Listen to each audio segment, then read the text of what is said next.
এলাকায় গণভোটের বিজয় হবে ইনশাআল্লাহ। সিলেটবাসীর পক্ষ থেকে প্রথমে গণভোটে বিপুল ভোটে গণভোট সিলেট থেকে ইনশাআল্লাহ বিজয় হবে।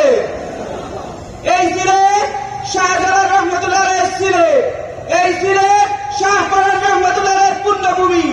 এই পুণ্যভূমি থেকে আমাদের 35 জন শহীদের রক্তের বদলা আমরা নেব ইনশাআল্লাহ।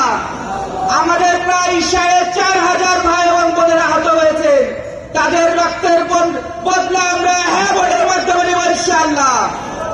আমাদের সকলের দায় আছে, সেই দায় হচ্ছে এই সিলেট বিভাগের প্রত্যেকটি মানুষের কানে কানে হ্যাঁ ভোটের বিজয়ের বার্তা পৌঁছে দেওয়া। পারবো না ইনশাআল্লাহ? সকলে হাত তুলে বলি পারবো তো ইনশাআল্লাহ? আমরা আমাদের সাধারণ শিক্ষার্থী ঢাকা বিশ্ববিদ্যালয় এবং জগন্নাথ বিশ্ববিদ্যালয়ের ভিপি আমাদের জনপ্রিয় ছাত্রদের কথা শুনবো। আমি আবারও